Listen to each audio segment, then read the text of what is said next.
Good evening, everybody. And instead of going to tell you it's a very warm welcome, it's going to become a very cold, chill welcome going into the end of the year. It's just flown by, and we are seeing more people all around us. And we just pray and hope that when the next year starts, I remember the last year we started with this Square Panda team with this fervent wish that this year ends with a lot of people. So I really hope so. And like I always do, Pan is here. Now, Pan always does things and then he will ask Mummy to check what he does. There is always, Mom, see this, and that's the buzz. One day he was playing a game. He was on his tab and the morning didn't have a buzz. It was just not the same. So Mommy tiptoed and saw what Pan was doing. He was busily trying to play a game. He had to look at things and put their name. And he negotiated it. He quietly went here and there. So many times, Mummy went to try and help him and then just stopped herself and watched him. And then she remembered one thing, that the game made Pan explore and go at his pace. And that was one beautiful lesson that Mummy learned, that when children are learning, she should just watch and let them learn. So this is a small way of professional development that a little child with technology taught a teacher mom. And to talk more about how the Edtech can actually help not only children but adults, we have Chandragi here with us. So very warm welcome in this absolutely wintry evening, Chandragi. Good evening, ma'am. It's always a pleasure to be with you on whatever be the platform, whether it's a physical platform or an online platform. So yeah, it has always been, the engagement has been a learning experience for me. And thank you for inviting me to this show. Yeah, we will it's have your platform, Chandraji. So I must tell the audience that the Square Panda team, as it's growing, as it's being nurtured by leaders like Chandraji, it is also encouraging a lot of other people. It's only with great difficulty that I get hold of a Square Panda team member and tell them, please come and talk to us, because for them, this is so truly a community building which they want to share. So just before Chandraji starts, I will share a small snippet about the way I see, when we have speakers, Chandraji, my connect with them as just the way they are as human beings is so important. So my connect with Chandraji is sitting and having lunch on a staircase and talking about just learning. And one fine day, I go to Mumbai and I meet them, and I'm here today. So very, very humbly thanking you for this beautiful platform and welcoming you back on it. So Chandraji, I would like you to tell everybody your little story of how you moved from where you were to early years and foundation. And how did this whole technology and learning, get you involved? Yeah. So, ma'am, once again, thanks for all the things which we have been doing together over a number of years. Right, the association goes back a number of years. I predominantly started my life with pharma, but at some point of time, I took a sabbatical and said that this doesn't work with my ethics, and I just left it. And then when I came to corporate, I started with an Edtech organization, which was very much deeply into assessments. So we were assessing children for all their learnings and learning outcomes over a complete academic year, right from day one to the last day of their academic year. Slowly then came in the revolution where we said that technology and the digital thing has to come in faster. And then we were providing personalized learning solutions to schools. And from there on, then the next step was early years with Square Panda. And one thing I would like to add, after coming to Square Panda and working in early years, today I can say with confidence that I have friends across from Kanyakumari to Kashmir, and rather from Ahmedabad to Kolkata. So all the people who have been there into early years have been absolutely passionate about it. I can very much resonate when people say that abroad, the teachers in the early years are the highest paid. The scenario might not be here the same, but the teachers over here are no less than that. So definitely. Yes. So that's Yes, all. Nadu. So I'm going to ask you questions, and you travel. So they Yeah. say that the people who work with the sales are the best ground soldiers you can ever get. So we Yeah. are going to take this advantage of you knowing the tracks, traveling, meeting teachers. When you travel into the country, what is it that the teachers look for as a support? What do they ask you, that I wish this was there a little more so I would develop my skills a little better? Can you just, offhand tell us all the things you've been asked for? Can we have this? Can we have this? If you can just talk about that to us. Yeah. So see, before we say what the teachers ask, I would just like to share a story about a sculptor, right? So somebody asked the sculptor that you have made such a nice murti of Krishnaji from the stone. And the sculptor said, no, I have not made that murti or I have not made that idol. The idol was inside only. I have just removed the dust, right? So I have removed what was extra, and the Krishnaji was already there in the stone, right? In the same way, today the teachers across the country do have everything inside them, right? It's not that they don't have it. What happens is over a period of time, with the ecosystem not being very cooperative, and many a times they feel for XYZ reasons, they just go a little back in their shell. When we go and interact, when we talk them, when we do some upskilling and upgrading, which is once again a norm with the government, so the teachers come up to the level.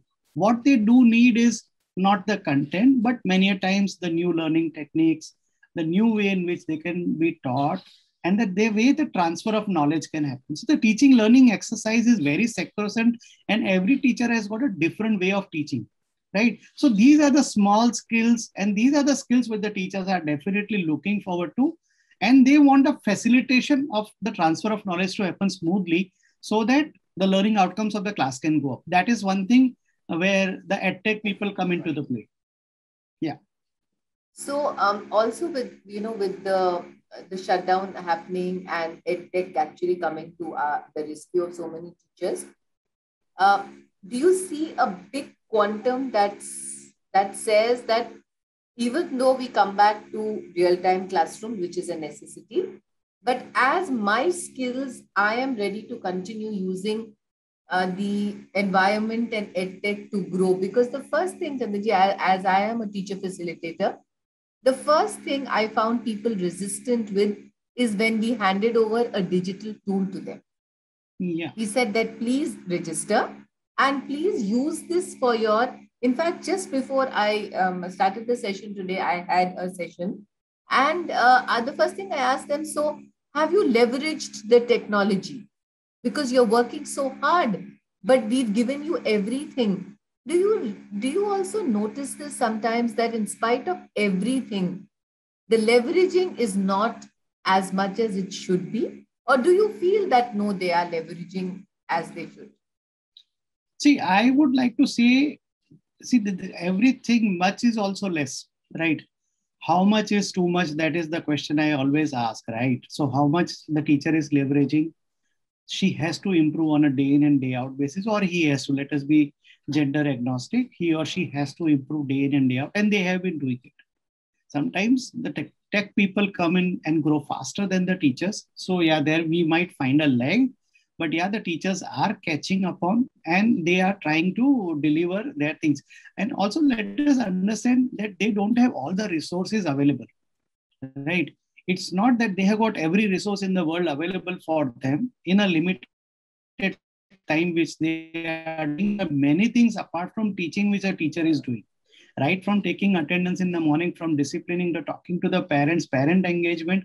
There are a lot of things they are doing. And in the preschools, if I speak very specifically, the parent education is more important than the kid education, because the parents have their own notions, right? So the teacher is constantly trying to bring them at par with what is the requirement. Whereas when we go to the government schools, the disengagement of the parent is at a very high level, because uh, many a times the parents are from an economically weaker background, and for them going to their job is much more important, and ensuring that their daily chores are taken back is more important than going to a school. So yeah, there the challenge is quite different. But yeah, the teachers are doing the things in a given scenario. And they are doing. So they are benefiting. It's only when they come back to school we are really going to see this whole change in the way the skills have grown. But already, because you are in an edtech space, do you already see an upskilling of their skills even in the heart of India? Yeah, even in the There is. remotest part of the country, we have been working in a great number of aspirational districts. Our country has got around 110 aspirational districts, which are very much requiring a lot of upskilling and upgrading of education, not only education, the infrastructure, the schools, the teacher trainings, and the students' performances on all the metrics. These districts need to be upgraded. And yeah, even in these remotest part of the country, internet has reached, mobiles have reached, teachers have taken lot of effort to teach through internet, through devices. And during the lockdown, when the internet and devices were not available to these teachers in the remotest part of the country, the teacher has traveled number of kilometers to the mohalla and Access basti, point. collected the children and taught. So yeah, the effort of the teacher can never be Okay. said has been at a lower end. So We should respect that. I was just talking to somebody from the CBSE, and she was talking about the continuous professional development, which used to be 35 hours, now it is 50 hours of different exposures. And she said something very interesting. So I was talking to her about how they are going to review EdTech. So she said that it's going to be a very important tool in bridging the gap between this generation of new teachers and teachers who are already done there, because now the B.Ed is also going to be a 4-year 4 year integrated program. course with technology and everything. But what about the teachers who already, are already there? So that was a beautiful point that she also talked about, that uh, this 35 hours has become 50 hours, and how the EdTech is going to help them to enhance that because they can access it. So I think what you're saying is absolutely correct, because this is also the route that they are taking. I would just As like a to add, sorry, I just came in. No, I would please, just like please, to add please. on the CPD part, the continuous professional development, Square Panda has taken a huge initiative. We are working with multiple districts in the remotest part of the country, and we are doing a professional 50-hour or a 60-hour or an 80-hour development, depending on the time and the resources available with the organization which has been asking us to do.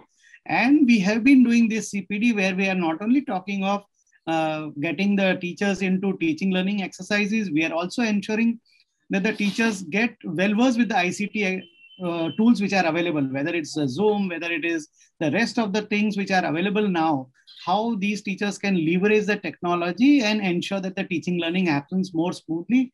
We are teaching that also, and we are doing a lot of other things into including development on languages.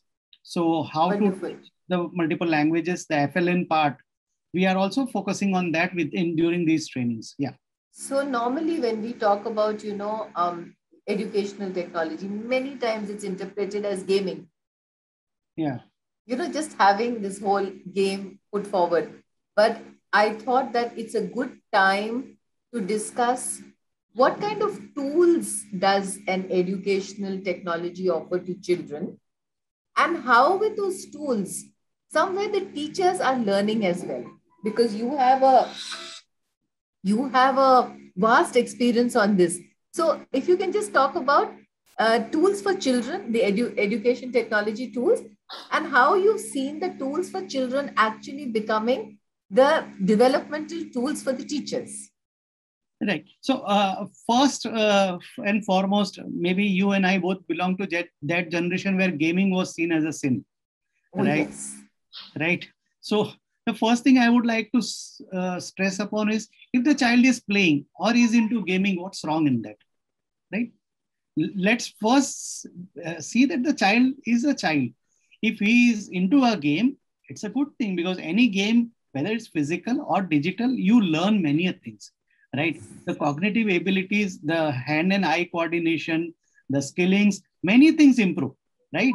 So anything into which is not too much is always good for the child. So in the gaming sequence also, that's there.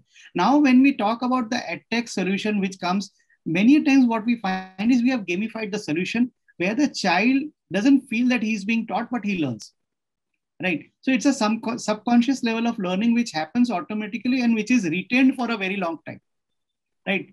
And when we bring in an edtech tool, we are not only bringing an audio, we are bringing a video, we are bringing an AI based analytics at the back end. The system can measure the child's improvement or progress or impedance in real time and can realign the program based on the shortcomings of the child. So all this happens without the information of the child, without being informed to the teacher or without being informed to the child. So we feel that the child has just played 35 minutes on the system or the child has used the system for 35 minutes. But what we have done is the learning gaps have been resolved. We have tried to ensure that the basic foundational learning has happened. The learning gap which was identified during the procedure of the child's play with the system, that also has been measured, identified, measured, and resolved to a certain extent. So what's wrong into that? So the very important part here is there is a resolution of learning gaps. So any teacher who is managing a class that is working with a certain, like Chandraji said, balanced technology, is also learning how to balance observation and the development of the children.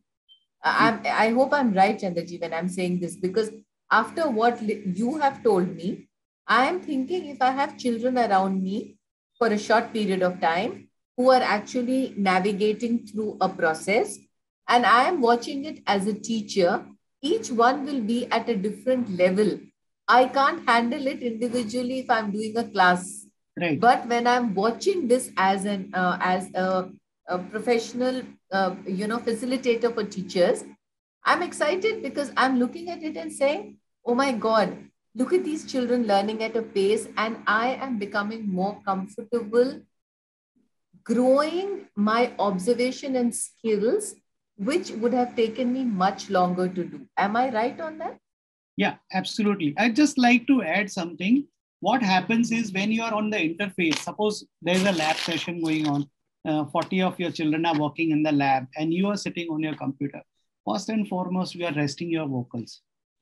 Second, you are a keen observer on your system. It's not that you are not teaching, but you are observing. You are facilitating the learning which is happening one-on-one on all the systems in the class. At the same time, on the teacher's interface, you are seeing who is at which level. You might have children who are very fast, so they would be going to a higher level of complexity, and at that level, they might be facing a challenge, which once again the system will try and resolve. There would be children who are slow learners or who take a lot of time to learn and who do the same mistake repetitively. So their resolutions would happen at their own level. The other thing which will happen is you will find that across the class of 40, there are some mistakes which 25 children are doing at the same time. Repeatedly. So here you come to know that which part of the concept is a challenge for my class. Rather than taking a test, you have got a feedback and you can do a resolution either in that lab session or in the immediate next period when you have with the children, you can do a resolutions. So the idea is to facilitate learning very fast. Now, when you spoke about this technology and teachers with the old generation, I had just 3 days back, I was in Mumbai and there was a huge collection of teachers from the government schools into one of the programs. And somebody on the dais came and said that technology will replace teachers, something like that, right? I don't quote, I quote and unquote what that gentleman said. Then one more person came. He said, no, technology will not replace teachers, but technology will replace those teachers who don't use technology. Right? So what he was trying to say is use technology so that your progress can be faster. Yes. Right? That's what we are trying to say, that the technology part is going to help you move faster and do all those things which correction and all. If you do an online assessment or an automated assessment, you don't have to do correction, but you get a lot of data coming to you quickly and that data can be acted upon. You know, Chandraji, I must tell you this. So I'm an author now. So I I've never used Google Doc earlier. I mean, like before Yeah. this whole pandemic thing, I used to just send my data and my editors used to edit it and it was all online. Yeah. But the day I remember the first time a Google Doc was sent to me, I was so excited, I can't tell you, because suddenly I realized that it is such, and imagine I had not learned it. I had not bothered to even check what this doc is all about. I knew it exists. But the minute I saw the utility of it, I said, oh my God, it brings down my work by a quantum. Yeah.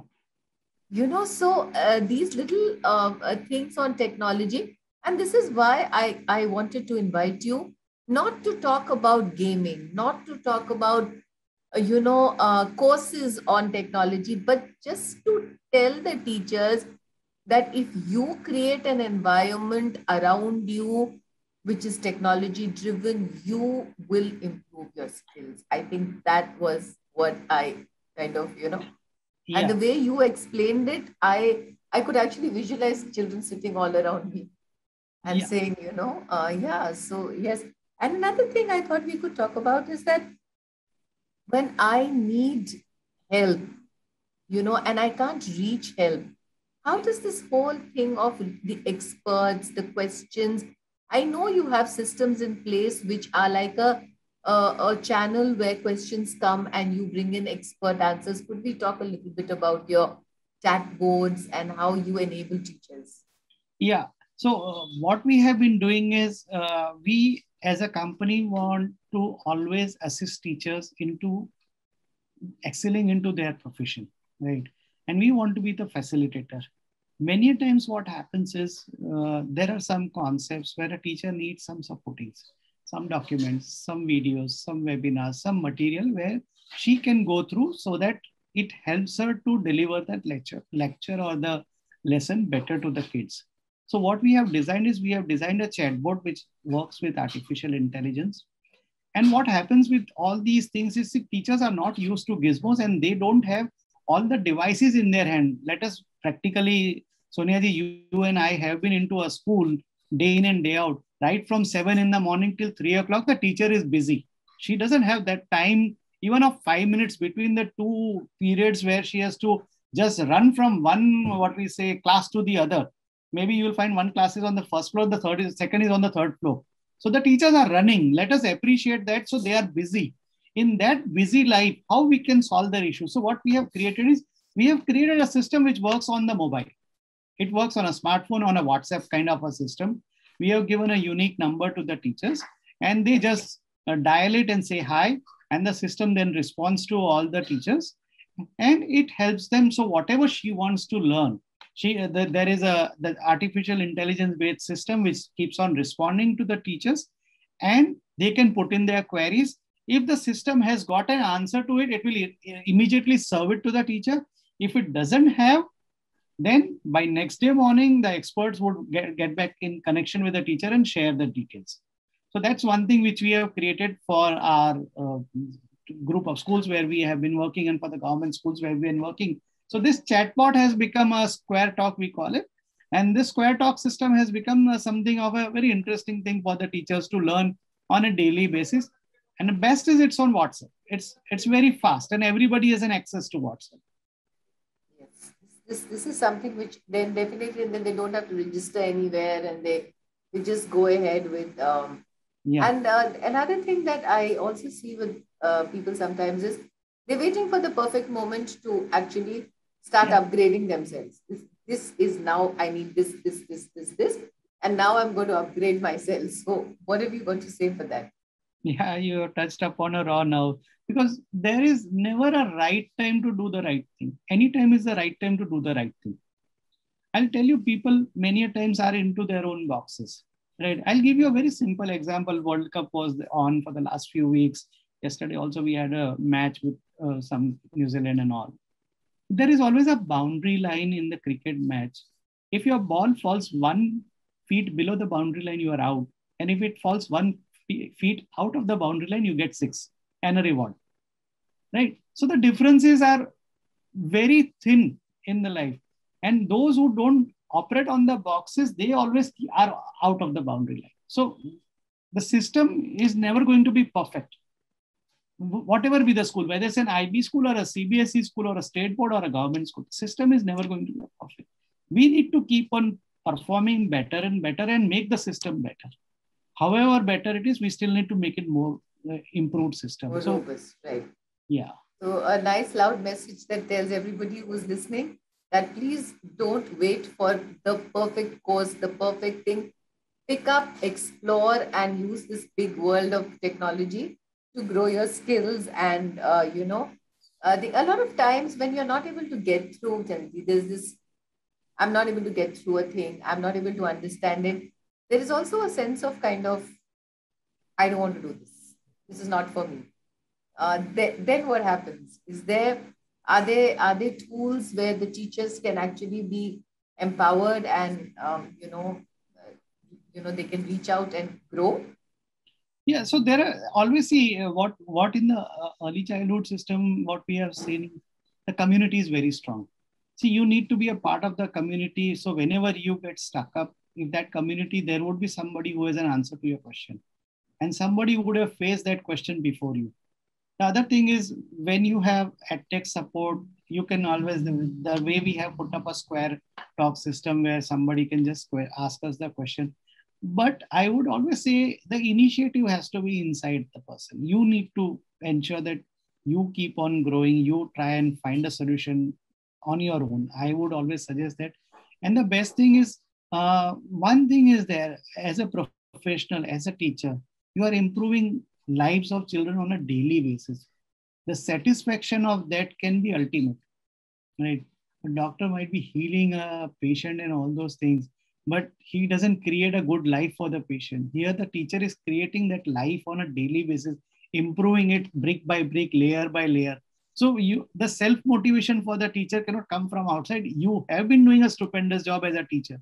So just give a pat to yourself on your back and keep on continuing, I would say that. Right. So another thing which I thought that sometimes when you're evaluating and you have to go in for assessing and reviewing yourself, how does this whole edtech and the exposure help in the identification of what needs to be done? Do you think that is also a thing that you see that sometimes people they get shaken out of their sab chalta hai, all is okay, and when they get exposed, do you feel it becomes like a self-evaluation time for them where they assess and identify their needs which could be new or which are ailing their systems? So you are asking about the analysis of the students or the teachers? The situation. Now I am in school and I am a teacher and I am at peace with myself that I'm perfectly all right. Everything is good around me. How does this whole process of being connected with technology help me just look at and identify that, oh my God, this could be better. I could do this better. Or I'm talking of that kind of an identification of needs. Yeah. So sometimes, you don't even know that you have this need. I'll tell you how subconsciously children register things. We were doing some, what we say, assessments with children about finding out in grade 3 and 4 that do the children identify a triangle, right? And at that point of time, when we drew a triangle, which was big, fat, equilateral, which we always draw by default with the base at the bottom, children were able to say, yeah, this is a triangle. But the moment we just draw it the other way around with the base at the top and a very thin one, the base was very small and the two sides were very long, children were not able to identify a triangle. And the teachers were zapped. बोले इनको triangle पता नहीं, लेकिन आप पिछले कितने सालों से equilateral triangle with the base at the bottom he draw कर रहे हो, तो उन्हें वही ट्रायंगल था. This was the kind of a misconception the children had, and this was not in a government school or a basic school. It was in the top schools, right? So these misconceptions are always there. Sometimes when a data comes in from this kind of an assessment or a learning system, the teachers find that, yeah, they get a shock of their life, but that's good, because then they come to know that when I'm teaching a triangle, I should not draw equilateral triangle every day. I should draw a right angle triangle. I should draw a triangle with a base at the top, something like that. So this is exactly what Chandraji is telling us, is that unless the teacher is exposed to various kinds of approaches, she is never going to look at herself and say, my approach needs to change. And that's where I think this whole edtech as a environment helps teachers. That when I look at 10 people doing things 10 ways differently, and I never had the exposure because we were always going just from home to school and back. So this whole technology, and also another thing that we were discussing, Chandraji, is that um, the dynamism of edtech, how fast it can change and how it can help teachers to grow themselves. Yeah. So now the dynamism of edtech comes in from the fact that with the AI coming into play, there's a lot of data analysis happening at the back end, right? Many times the teacher is busy with her day-to-day teaching and learning exercise going on, which is a continuous exercise for her. But what happens for the edtech companies at the back, this data keeps on populating. And when we put this data and crunch this data, we find patterns about how the learnings are happening, or what are the triggers at which the learnings have gone up, what are the areas where the learning is not there. So with this constant analyzing, we find that when I ask question number, say 2561, right, in my system, I find that 50% of the children are not able to understand, maybe because of language. Maybe we find that when I tweak the language a little bit, the 70% children are able to understand. So we try and find out that what is the concern and why this question has not been cracked by the children, or this situation is not being cracked by the children. And we try and find all these solutions, and which we once again put into the system so that the upgradation happens continuously by default at the back end. And also the teacher support. Suppose the teacher wants different kinds of support. It's one system which can be upgraded with much more ease than any other resource. So for me, when I'm talking of a teacher facilitation, I'm talking of any continuous development. Like, for example, even the webinars. So many times we do this webinar on a particular day. And after almost 10, 12 days, I see that the number of teachers watching it becomes much more. Yeah. So they are also, and plus we are picking up topics which we hear. Suppose I hear that there is an issue with this. We pick up this topic and we add it on. Now, suppose you make an error, you can actually correct it. So for teachers who are watching us, for heads who are watching us, for the other people working in technology who are watching us, I think one aspect very strong to build on is the professional development of teachers on this platform. And even after the schools open, after the children come back to us, I think this should continue. What do you say, Chandraji, to that? No, see, we have changed, we have not changed, we have transformed, right? So the teachers have transformed across the country from every walk of life, from the topmost schools to every school in the country. The transformation is irreversible. They have understood the leverage of technology. They have found how technology can empower them and help them create and give better results. So yeah, even with the schools opening up, there will be a lot of tech element going into the school and teachers using it. And also, it's not just the teachers. Let's say the parents have also now seen a benefit. Because what happens is, the way that for teacher, it's a triangle, the teacher, the parent, and the child. All three have to be there. Otherwise, the triangle will never be a closed figure and it will never be a triangle, right? So same way today, we are talking a lot about triangle and all. But the parent is also an equally important cog in the wheel. So now the parents would also appreciate. Earlier on, it was happening that the parent was saying, "Nahi, aap hi padhaoge, aap hi teacher ho, aap hi sab karogi." Yeah, now they're taking on. That element has watered down, or the parent is appreciating that, yeah, technology used in a proper way can aid my child better. So they have accepted that. So when a teacher and the tech element goes together, they would be ready to accept. And fortunately, with the COVID, the number of devices have zoomed up. So earlier on, there was a fight in the house for the device also. The number of devices were not there. But now, fortunately, majority of kids are having many people devices. So I think today has been a refreshing day in the sense of a lot of connects of children and their learning to be connected to the professional development of teachers. And Chandraji, thank you so very much for spending this part of the evening with us. And I'm sure this input is going to be really valuable. Thank you so very much. Thank you very much, and best luck to all the teachers. And we just pray to God that the schools open up and we open fast. Yes. Yeah. And also telling the teachers about next week. Next week, we're having a very interesting topic that says that the age the child is born in, the month the child is born in, actually matters on the pace of learning. A child born in January in the same class, a child born in September in the same class, how it affects their pace of learning. So we're going to have a very, very interesting talk on that. And we are going to really, I think it, even for me, it's going to be a huge, huge learning. So we hope to see you all next week. And Chandraji, thank you so much for this beautiful evening. Thank you. And thank you. Square Panda.